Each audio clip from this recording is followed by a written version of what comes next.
Gereja yang mengutus. Firman Tuhan terambil dari Kisah Rasul pasal yang ke-13 ayat pertama sampai ayat yang ketiga. Demikianlah firman Tuhan. Pada waktu itu dalam jemaat di Antioquia ada beberapa nabi dan pengajar, yaitu Barnabas dan Simeon yang disebut Niger, dan Lukius orang Kirene, dan Menahem yang diasuh bersama dengan raja wilayah Herodes dan Saulus. Pada suatu hari ketika mereka beribadah kepada Tuhan dan berpuasa, berkatalah Roh Kudus, "Khususkanlah Barnabas dan Saulus bagiku untuk tugas yang telah kutentukan bagi mereka." Maka berpuasa dan berdoalah mereka, dan setelah mereka meletakkan tangan ke atas kedua orang itu, mereka membiarkan keduanya pergi. Saudara dikasihi oleh Tuhan, pandemi memaksa sebagian penduduk dunia bekerja, belajar, dan beribadah di rumah. Akibat yang terlihat langsung di gereja adalah fenomena kursi yang kosong. Kursi kosong di gereja mengingatkan saya pada pertanyaan mendasar mengenai apakah yang menjadi standar ukur keberhasilan sebuah gereja. Banyak gereja, saudaraku, sebelum pandemi memiliki standar ukur keberhasilan di dalam 3 hal yang biasa disebut dengan istilah ABC: attendance, building, and cash. Berapa banyak jumlah kehadiran, berapa besar fasilitas yang dimiliki, berapa banyak uang yang berhasil dikumpulkan. Saudaraku, karena pandemi ini ketiga standar tersebut terguncang dan bagi banyak gereja tidak lagi bisa dicapai. Atas fenomena ini, saudaraku, pertanyaan saya sebagai seorang pembelajar pertumbuhan gereja adalah, mungkinkah krisis ini sedang dipakai oleh Tuhan untuk mengguncang gerejanya agar tidak lagi hanya mengurus yang di dalam, melainkan juga bersedia untuk mengutus keluar. G.D. Greer, saudaraku, menuliskan sebuah buku berjudul Gaining by Losing: Why the Future Belongs to Churches That Send. Mendapatkan dengan cara kehilangan. Mengapa masa depan itu adalah milik daripada gereja-gereja yang mengutus. Di bagian pendahuluan ia menuliskan kalimat ini: Jesus' measure of the church is not seating capacity, but sending capacity. Ukuran Tuhan bagi sebuah gereja bukanlah kapasitas tempat duduknya, melainkan kapasitas pengutusannya. Ia melanjutkan dalam tulisannya, saudaraku, untuk para pemimpin gereja, Yesus sudah memberikan pilihan yang sangat jelas. Simpan benihmu, maka kamu akan kehilangan benih itu. Tanam benih itu untuk Tuhan, maka engkau akan mendapatkan hasil yang kekal. Mengikut Yesus berarti bersedia untuk diutus. Kita hidup dengan cara kita kehilangan. Kita mendapat dengan cara kita memberikan. Apa yang kita dapat dengan cara membangun kerajaan kita sendiri tidak akan pernah sebesar apa yang Tuhan bisa capai melalui apa yang kita bisa berikan kepadanya dengan penuh iman. Saudaraku, saya percaya bahwa krisis dunia hari ini dipakai oleh Tuhan untuk membuat umat Tuhan ini yang telah nyaman di gereja segera menyadari bahwa keberhasilan gereja bukanlah soal sitting capacity, melainkan soal sending capacity. Kapasitas mengutus umat Tuhan untuk melaksanakan amanat agung di tengah dunia ini. Saudaraku, gereja Antioquia adalah gereja yang belajar apa artinya kapasitas mengutus ini, saudara. Antioquia adalah kota terbesar ketiga di kerajaan Romawi pada waktu itu. Segala ciri kota besar ada di sana, baik hal yang positif maupun hal yang negatif. Di kota besar ini terdapat jemaat Antioquia yang dimulai dari orang percaya di Yerusalem yang tersebar oleh karena penganiayaan. Sebagian daripada mereka sampai ke Antioquia dan mereka mengabarkan Injil pertama-tama kepada orang-orang Yahudi, tapi kemudian kepada suku bangsa yang lainnya. Alkitab kemudian mencatat dalam pasal yang ke-11 ayat yang ke-21, tangan Tuhan menyertai pemberitaan Injil mereka. Hasilnya sejumlah besar orang menjadi percaya dan terbentuklah jemaat Antiokhia. Saudara, singkat cerita dalam perkembangannya, jemaat Yerusalem mengutus Barnabas untuk melihat pekerjaan Tuhan yang sedang terjadi luar biasa di kota ini. Lalu Barnabas memutuskan untuk tinggal dan melayani jemaat baru itu. Jemaat berkembang dengan pesat dan kemudian membutuhkan pemimpin-pemimpin baru. Barnabas teringat pada Saulus atau Paulus, mencarinya di Tarsus, mengajaknya bergabung di jemaat Antiokhia.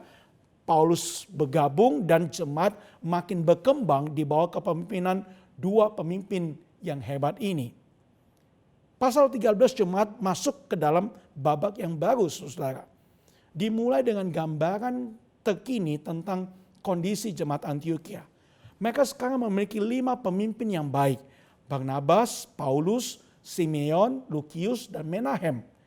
Jemaat juga sedang sangat bersemangat melakukan misi Tuhan di kota tersebut. Saudara, ini ada the dream team of leadership. Ini adalah congregation on fire. Dalam situasi seperti ini yang baik, yang ideal ini, ayat 2 memberitahukan kepada kita sebuah disrupsi dari Roh Kudus. Di dalam ibadah komunal mereka, Roh Kudus menginginkan Paulus dan Barnabas untuk diutus dan dipakai Tuhan di tempat lain demi kerajaan sorga. Ayat 3, maka berpuasalah dan berdoalah mereka. Saudara, mengapa puasa dan doa? Menurut saya setidaknya ada 2 alasan mengapa jemaat ini berespon pada disrupsi daripada Roh Kudus itu dengan berdoa dan berpuasa. Yang pertama, saya melihat jemaat perlu minta kepekaan akan kehendak Tuhan. Minta clear direction dari Tuhan. Waktu jemaat berdoa dan berpuasa bersama, keputusan pengutusan itu menjadi doa dan kesepakatan bersama. Bukan kehendak atau pikiran 1-2 orang saja. Mereka sungguh sangat membutuhkan kesepakatan untuk hal yang besar ini. Yang kedua, saudaraku, saya berpikir jemaat perlu bergumul untuk taat pada pimpinan Tuhan yang mereka sudah ketahui itu. Jemaat ini sedang berkembang, saudara. Barnabas dan Paulus itu punya peran yang sangat penting di dalam perkembangan jemaat ini. Kalau mereka ingin berkembang, bukankah logikanya mesti tambah pemimpin, bukan justru kurangi pemimpin, bukan? Tapi ini malah yang diminta oleh Tuhan kepada jemaat ini, yaitu mengutus Paulus dan Barnabas keluar dari gereja tersebut untuk dipakai oleh Tuhan di tempat yang lain. Saudara, terhadap permintaan Tuhan yang begitu besar ini, mereka perlu berdoa dan perlu berpuasa bersama. Waktu mereka berdoa dan berpuasa bersama itulah mereka belajar untuk taat pada pimpinan Tuhan. Mereka belajar untuk tidak egois. Belajar agar pikiran mereka berfokus pada kerajaan sorga, bukan kerajaan mereka. Pada waktu mereka berdoa dan berpuasa, mereka menjadi yakin untuk mengutus kedua pemimpin terbaik mereka ini. Mengabarkan Injil ke tempat-tempat yang akan ditunjukkan Tuhan kepada mereka. Sekalipun itu artinya, saudaraku, bagi jemaat Antiokhia, mereka mesti bayar harga yang mahal, ditinggalkan oleh kedua pemimpin yang besar ini. Saudara, firman Tuhan mencatat pada pasal 13 ayat yang ketiga. Setelah meletakkan tangan ke atas kedua orang itu, mereka membiarkan keduanya pergi. Saudara, ayat ini sepertinya seperti sebuah narasi perpisahan atau narasi kehilangan.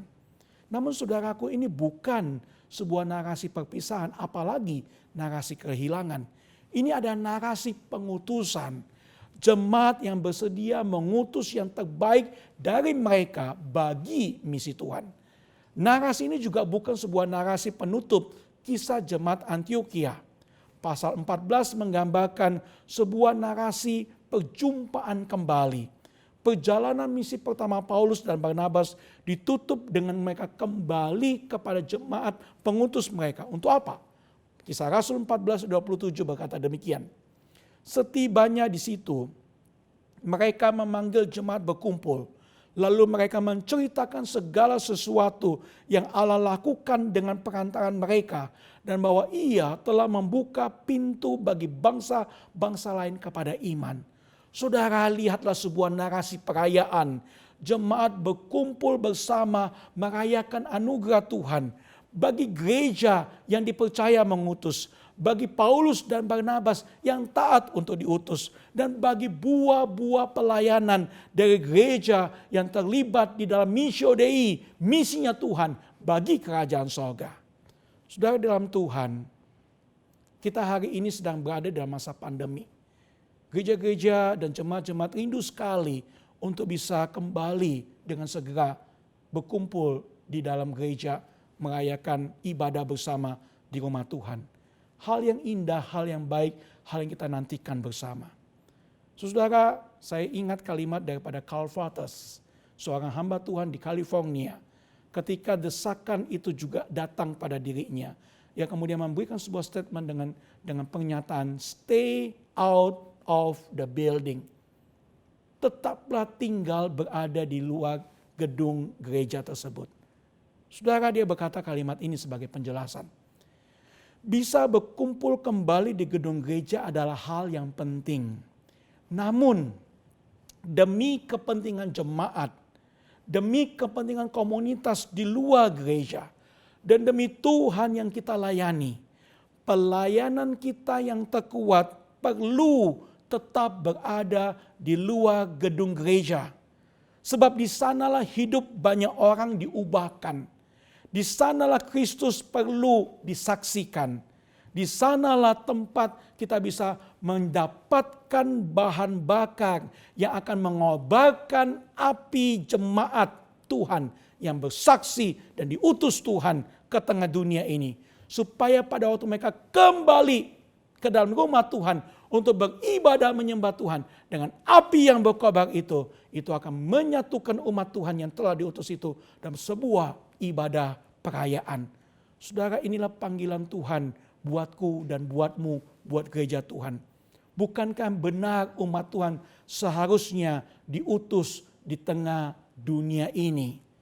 Saudara, saya senang sekali dengan sebuah ilustrasi mengenai apa itu gereja. Gereja adalah dikatakan seperti sebuah pit stop dari lomba balap Formula One. Lomba balap mobil tercepat di dunia. Di dalam lomba balap mobil ini, saudaraku, mobil itu berkeliling dalam kecepatan tinggi dalam sebuah lintasan. Tapi di samping daripada lintasan itu ada satu bagian yang kecil yang bernama pit stop. Mobil itu setelah berkeliling jangka waktu, dia akan kembali ke pit stop itu. Dan di sana sudah menanti semua orang yang sudah siap dengan keahliannya masing-masing, dengan tempatnya masing-masing. Dengan cepat, dengan cekatan mereka mempersiapkan kembali mobil itu. Supaya mobil itu dengan siap, dengan baik, dengan kondisi yang penuh kembali, itu bisa kembali ke lintasan untuk melakukan lomba balap lagi. Saudara, gereja itu seperti pit stop ini. Setiap kita diperlengkapi Tuhan untuk berada di pit stop ini, diperlengkapi dengan baik, dipersiapkan dengan baik, dalam sejangka waktu yang cukup. Untuk apa? Bukan untuk tinggal menikmati kenyamanan di dalam pit stop tersebut. Tapi untuk bisa kembali ke lintasan balap itu. Kembali kepada kehidupan kita. Dan di sanalah kita akan melayani Tuhan sebagai umat yang diutus oleh Tuhan. Dipersiapkan oleh gereja yang mengutus umat Tuhan. Saya berdoa supaya tiap pemimpin gereja dimampukan untuk membangun gereja yang memiliki sending capacity di tengah krisis yang besar ini. Saya berdoa agar tiap murid Yesus diperlengkapi dan diutus gereja untuk misi kerajaan sorga bagi dunia yang butuh kasih dan pengharapan dari Tuhan ini. Saya berdoa agar kursi-kursi kosong hari ini akan membawa kisah-kisah indah. Bagaimana kita yang sederhana dan yang kecil ini di tangan Tuhan yang luar biasa akan dipakai untuk melakukan pekerjaan Tuhan yang indah pada zaman yang extraordinary seperti hari ini. Bagi Kristus, bagi gereja, bagi dunia, bagi kemuliaan Allah dari sekarang sampai selama-lamanya. Amin.